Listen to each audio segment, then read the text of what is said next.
ഈ രണ്ട് ജാതകക്കാർ തമ്മിൽ ഇപ്പോഴുള്ള ഗ്രഹനിലയിൽ ഒരുപാട് കാലം ഒരുമിച്ച് ജീവിക്കില്ലെന്നാ കാണിക്കുന്നത്.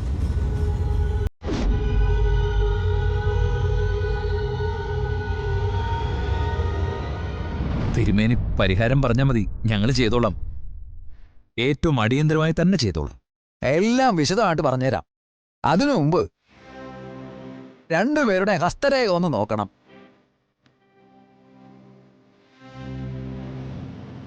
പലർക്കും ആ ശാസ്ത്രത്തെക്കുറിച്ച് പല അഭിപ്രായമാണ്.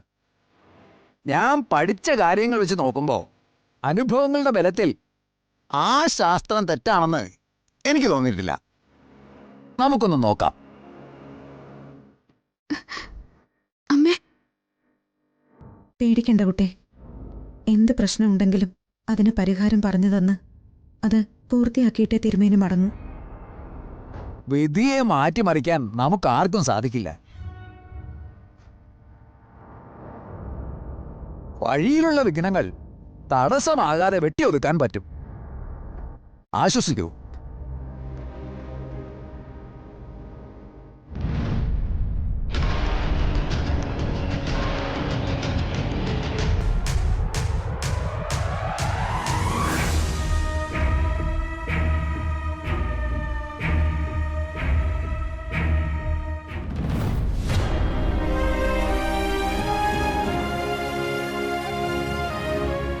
അങ്കിളെ, ഐ എം റിയലി സോറി. ഞങ്ങള് അറിയാതെ അവന്റെ മുൻപിൽ ചെന്ന് പെട്ടുപോയതാ.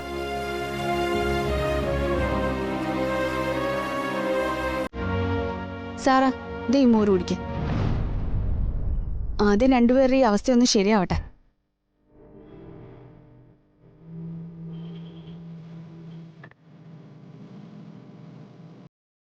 ഒരുപാട് നാളുകൾക്ക് ശേഷം മനസ്സിൽ സത്യസന്ധമായ ഒരു കാര്യത്തിന് ഇറങ്ങിയതാ. നിങ്ങളൊക്കെ വന്ന് പറഞ്ഞപ്പോ ആ പെൺകുട്ടി അനുഭവിക്കാൻ പോകുന്ന ദുരന്തങ്ങൾ എനിക്ക് മനസ്സിൽ കാണാൻ കഴിഞ്ഞു. അവനെ തടയാൻ ആരെ കൊണ്ടും പറ്റില്ല. അങ്കിള് നോക്കിക്കോ, അവൻ ഇഞ്ചിഞ്ചായിട്ട് നിത്യയെ കൊല്ലും. നമ്മളിനി എന്താ ചെയ്യാ മക്കളെ? പറ്റാവുന്ന അത്ര ശ്രമിച്ചു. ദൈവങ്ങൾ പോലും അങ്ങനെ ഒരുത്തന്റെ കൂടെ ആയിപ്പോയില്ലേ? പക്ഷേ ഒരു കാര്യമുണ്ട്, നമ്മൾ എത്ര അകന്നു നിന്നാലും നിത്യേച്ചി കരഞ്ഞു എന്നറിഞ്ഞ പിന്നെ അവനെ ബാക്കി വെച്ചേക്കരുത്. അച്ഛൻ നോക്കിക്കോ, ഇനി അയാൾ ശ്രമിക്കുന്നത് വല്യച്ഛനെയും നമ്മളെയും കൂടുതൽ അകറ്റാനായിരിക്കും. അയാൾ അതിൽ ജയിക്കുകയും ചെയ്യും. നിത്യ പാവമാണെങ്കിൽ ഈ പത്രത്തിലൊക്കെ ഇടയ്ക്ക് വായിക്കാറില്ലേ, കടിക്കാൻ മൂർഖനെ വിട്ടിട്ട് കാവലിരുന്ന കഥ? ചിലപ്പോ അതിലും വിചിത്രമായ കഥകളായിരിക്കും നിത്യയുടെ കാര്യത്തിൽ നമ്മൾ കേൾക്കുക. അങ്കിളെ, നിത്യയോട് എപ്പോ വേണമെങ്കിലും സംസാരിക്കാൻ ഞാൻ തയ്യാറാ. എങ്ങനെ അവളുടെ മുൻപിലെത്തണമെന്ന് എനിക്കൊരു ധാരണയും ഇല്ല. വേണ്ട മക്കളെ, ഇപ്പൊ നമ്മൾ എന്തിനു ശ്രമിച്ചിട്ടും കാര്യമില്ല. നമ്മളെ നേരിടാൻ സ്വന്തം അച്ഛനെ തന്നെ അവൻ തയ്യാറാക്കി നിർത്തിയിരിക്കുക. ഈ തോൽവി നമുക്ക് സഹിക്കാം. എന്റെ മോളും എന്റെ നിത്യമോളും തോൽക്കാതിരിക്കട്ടെ ദൈവമേ.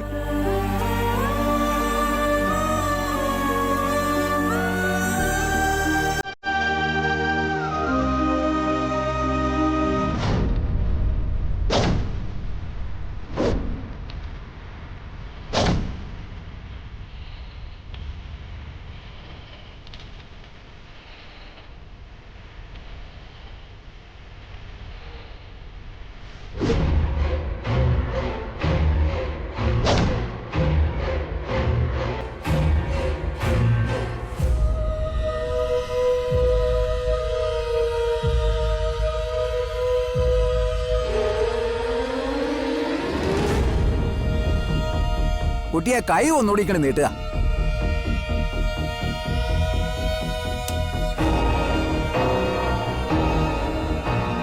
ആദ്യം എന്റെ രേഖ നോക്കിയാൽ മതി.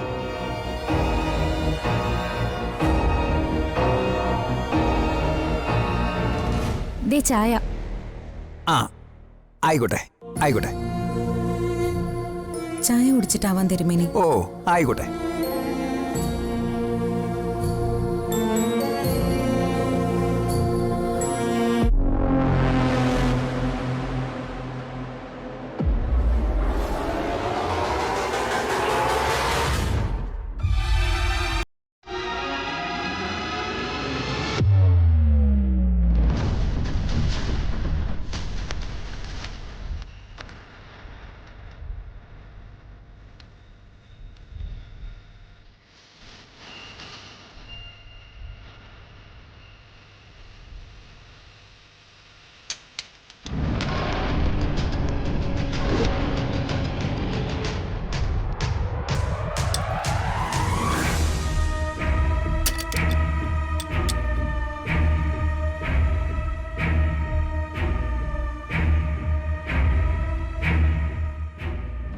ഒരു പരിഹാര പൂജ നടത്തേണ്ടതുണ്ട്. അത് നാളെ തന്നെ ആയിക്കോട്ടെ. ആയിക്കോട്ടെ തിരുമേനി. മോനെ, പൂജയുടെ കാര്യങ്ങളൊക്കെ നീയാണ് നോക്കേണ്ടത്, കേട്ടല്ലോ? അതൊക്കെ അമ്മയുടെ സെക്ഷനല്ലേ. നീ ഇപ്പൊ കുടുംബസ്ഥനായില്ലേ, അപ്പോ ഉത്തരവാദിത്തങ്ങൾ ഓരോന്നോരോന്നായി ഏറ്റെടുത്തല്ലേ പറ്റൂ. ഉം.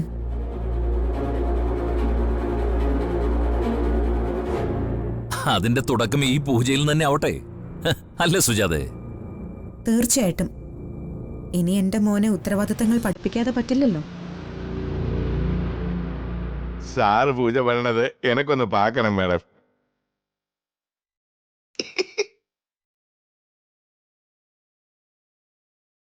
എങ്കിൽ ഇനി ഹസ്തരെ അങ്ങോട്ട് നോക്കാം.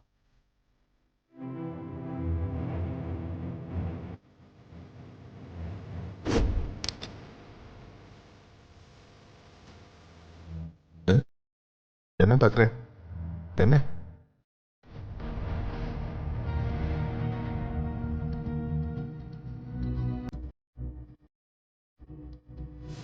എന്താ തിരുമേനി? എന്റെ കണ്ണട ഞാൻ എടുത്തോ ഇല്ലേന്നറിയില്ല. അതെടുത്തതാണല്ലോ. കണ്ണടയില്ലാതെ ഹസ്തരേഖ നോക്കാൻ കഴിയില്ല. അപ്പൊ പിന്നെ എന്താ ചെയ്യാ? പിന്നൊരിക്കലാകല്ലേ. അയ്യോ തിരുമേനി, അതിന് മുടക്കം വന്നാല്. അതൊരു മുടക്കമായിട്ട് കണക്കാക്കണ്ട. അറിയുന്നൊരു വിദ്യ ഒന്ന് നോക്കാമെന്ന് പറഞ്ഞതേ ഉള്ളൂ. പിന്നീടൊരിക്കൽ വിശദമായിട്ട് അങ്ങനെ നോക്കാം. എന്താ, നാളത്തേക്കുള്ള ഏർപ്പാടുകൾ ചെയ്യാം. ആ ശരി മോനെ, തിരുമേനിയെ കൊണ്ടുവിട്ടിട്ട് വാ. ശരിയമ്മേ.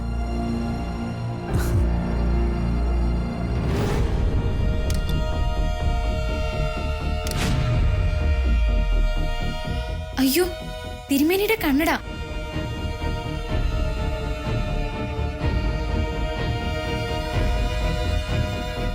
അയ്യോ, ഏട്ടനറിഞ്ഞില്ലേ അത്?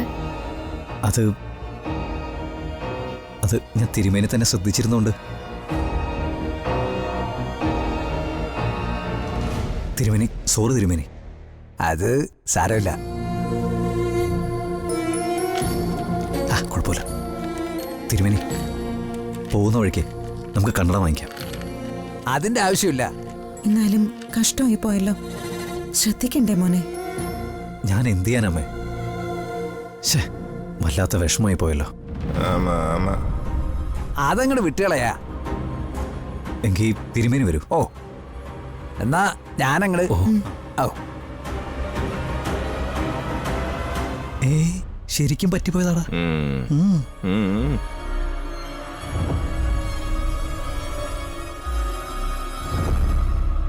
ഈശ്വര, വല്ലാത്തൊരു മുടക്കമായല്ലോ. എടോ, അതിന്റെ കാര്യങ്ങളും പരിഹാരങ്ങളും പറഞ്ഞിട്ട് തിരുമേനി അങ്ങ് പോയി. പിന്നെ എന്തിനാ പരിഭ്രമിക്കുന്നത്? ദേ മോള് കേറി വന്ന ദിവസമാണിന്ന്. എന്ത് തടസ്സം ഉണ്ടായാലും അതെന്നെ കൊണ്ടാ എന്ന് പറയിക്കാൻ വേണ്ടിയാ മോള് കാത്തു നിൽക്കുന്നത്, അല്ലേ മോളെ? നല്ലതല്ലാതെ മറ്റൊന്നും മോളെ കൊണ്ട് സംഭവിക്കില്ല. അത് അമ്മയ്ക്ക് ഉറപ്പുണ്ട്, അല്ലേ മോളെ?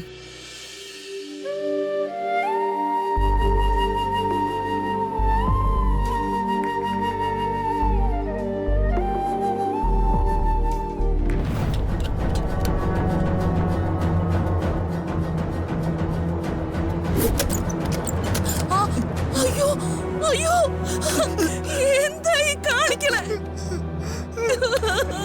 എനിക്കിനി ജീവിക്കണ്ട. ഞാൻ ചാവാൻ പോവാ. നീ എന്ത് ഭ്രാന്തൊക്കെയാണ് ഈ പറയുന്നേ? അമ്മയ്ക്കല്ലേ ഭ്രാന്ത്? ഇപ്പൊ കല്യാണം നടത്തി തരാന്ന് പറഞ്ഞാലേ കൊണ്ടുപോയല്ലേ? മണവാളിന്റെ വേഷം ഇട്ട് ഞാൻ നടന്നപ്പോ എന്തൊക്കെ ഞാൻ പ്രതീക്ഷിച്ചു. എല്ലാരും എന്നെ പൊട്ടാന്ന് വിളിച്ചു. ഇപ്പൊ അമ്മ എന്നെ പൊട്ടനാക്കി.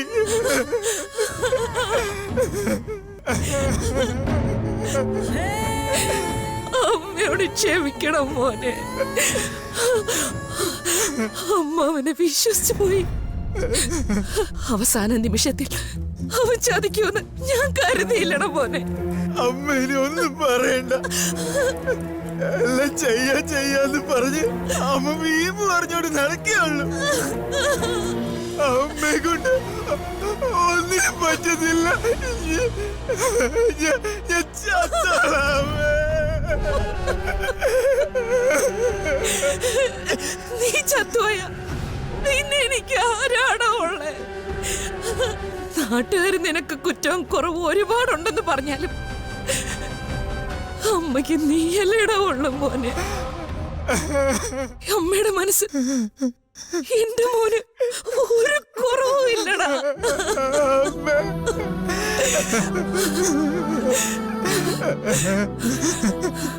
എല്ലാരും കൂടെ പറ്റിച്ച് അവളെ ഒരുത്തം കൊണ്ടുപോകുന്നുണ്ടെങ്കിൽ കൊണ്ടുപോട്ടടാ. എന്റെ മോന് വേറെ പെണ്ണിനെ നോക്കും. ഇതിലും വലിയ കല്യാണം നടത്തും. എനിക്ക് വേണ്ട.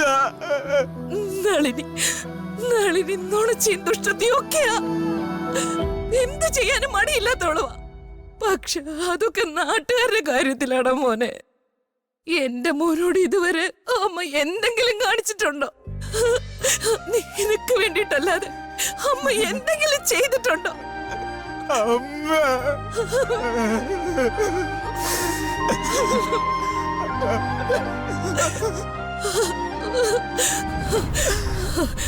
നമ്മള് തോറ്റുവെന്ന് അവൻ വിചാരിക്കുന്നുണ്ട്. നമുക്ക് പകരം വീട്ടണോടാ മോനെ.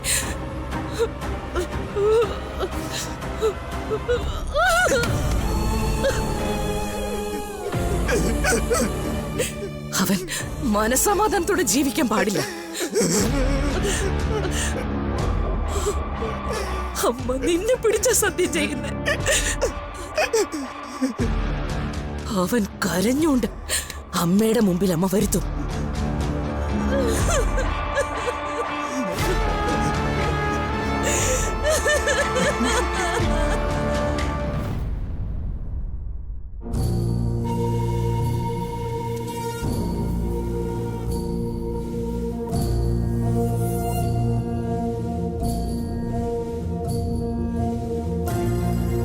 വീണ, അറിയോ ഓക്കേനോ? യെസ് ഡോക്ടർ, എനിക്ക് വീട്ടിൽ പോണം. സ്കാനിങ് റിസൾട്ടും മറ്റും നോക്കണ്ടേ? എന്തായാലും ഒന്ന് റിലാക്സ് ചെയ്യ്. ഒരു ഇഞ്ചക്ഷനും ഉണ്ട്. ടെൻഷനൊന്നും വേണ്ട കേട്ടോ. ഓ പ്രഗ്നൻസി പീരീഡ് ആയതുകൊണ്ട് മസ്റ്റായിട്ടൊന്ന് സ്കാൻ ചെയ്യണം. ശരി. അതിന്റെ റിസൾട്ട് നോക്കിയിട്ട് ബാക്കി തീരുമാനിക്കാം. പുറത്തു നിന്നോളൂ.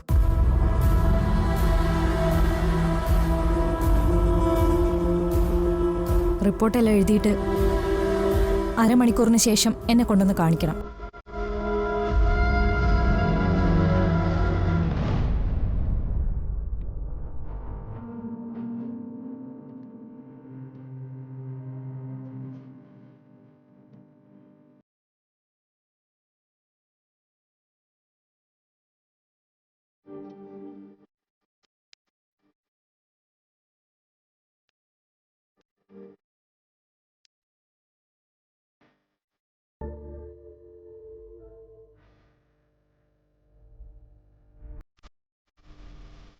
ആരുടെയോ പാപത്തിന്റെ ഭാരം അത് ചുമക്കേണ്ടി വന്നത്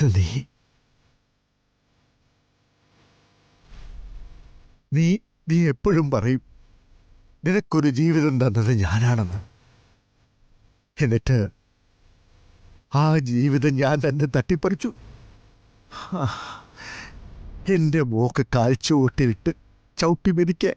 പരസ്പരം പറഞ്ഞ് കരയാനാണെങ്കിൽ ഒരുപാടുണ്ട്.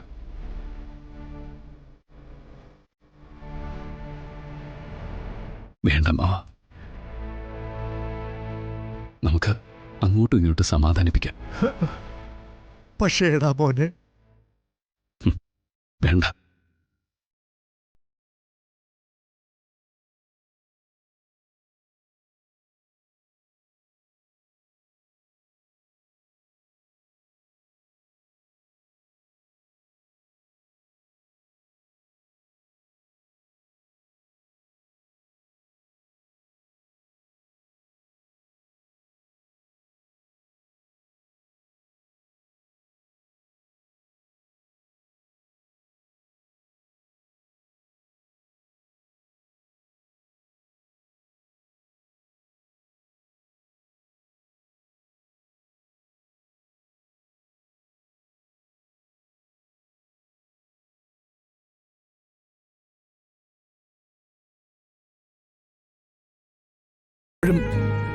അവര് കൊണ്ടുവരുന്ന കളിപ്പാട്ടങ്ങളുടെ കണക്ക് മനസ്സിൽ വെച്ചിരിക്കുകയായിരുന്നു. അവര് പോയി കഴിഞ്ഞ അമ്മാവൻ എന്നെ വല്ലാതെ അങ്ങ് ചേർത്ത് പിടിച്ചു. കുറച്ചു കഴിഞ്ഞ് ഞാൻ അമ്മാവന്റെ മടിയിൽ കിടന്നങ്ങ് ഉറങ്ങിപ്പോയി. ഏതോ വണ്ടി വരുന്ന ശബ്ദം കേട്ട് ഞാൻ കണ്ണു തുറന്ന് നോക്കിയപ്പോ ഒരു വണ്ടിയിൽ നിന്ന് 2 വെളുത്ത തുണിയിൽ പൊതിഞ്ഞ കെട്ടുകൾ ഉമ്മർത്തുകൊണ്ട് വെച്ചു.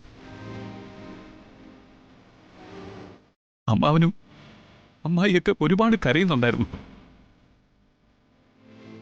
എല്ലാരും എന്തിനാ കൂടി നിൽക്കുന്നതെന്നൊന്നും എനിക്ക് മനസ്സിലായില്ല. ഞാൻ ആ ആൾക്കൂട്ടത്തില് എന്റെ അച്ഛനെ അമ്മയൊക്കെ തെരയായിരുന്നു. അപ്പോഴാ ആരോ പറഞ്ഞു കേട്ടത്, അമ്പലപ്പറമ്പിലെ വെടിക്കെട്ടിനിടയിൽ അപകടം നടന്നു. മുഖം പോലും തിരിച്ചറിയാനാവാതെ എന്ത് കരിഞ്ഞു പോയെന്ന്. ആ തുണിക്കെട്ടുകൾ എന്റെ അച്ഛനും അമ്മയാണെന്ന് എനിക്ക് അപ്പോഴാണ് മനസ്സിലായത്.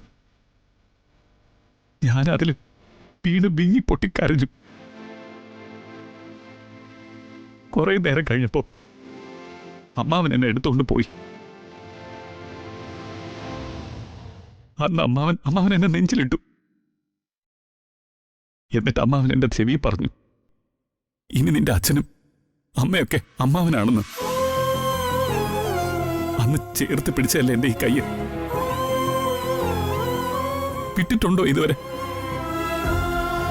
വളർന്ന് വലുതായി വലിയ കൃഷിക്കാരനായി നാട്ടിൽ നടക്കുമ്പോഴും എന്റെ മനസ്സിൽ എന്റെ ഒരു കൈ അമ്മാവന്റെ വിരൽത്തുമ്പി തന്നെ ഉണ്ടായിരുന്നു. എന്നോട് കണക്ക് പറയല്ലേ,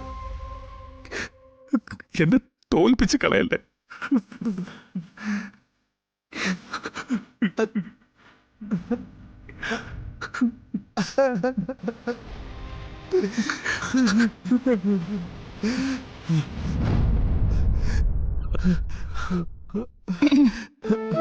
അമ്മാവ,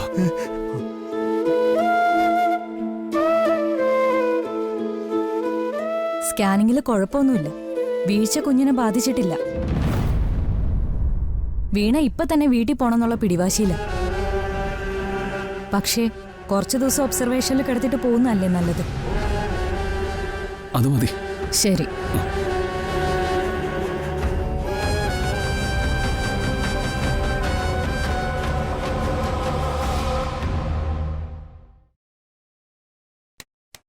അവക്ക് കുഴപ്പമൊന്നുമില്ല.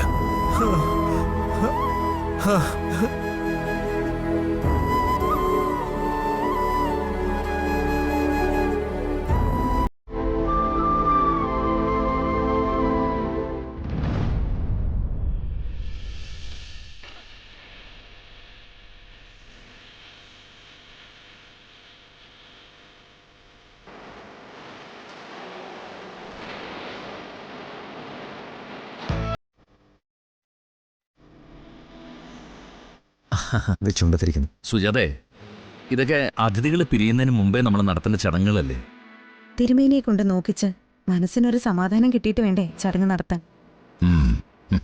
ഇപ്പൊ മനസ്സിനൊരാശ്വാസമുണ്ട്. എപ്പോഴായാലും എന്താച്ചാ ഏട്ടനെ നിത്യേച്ചി ഇതൊക്കെ കഴിച്ചു തീർത്താ പോരെ?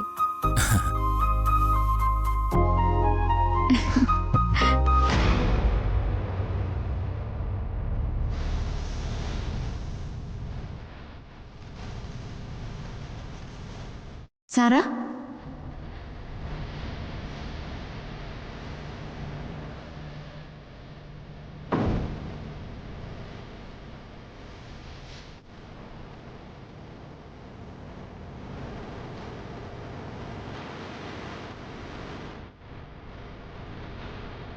വാ.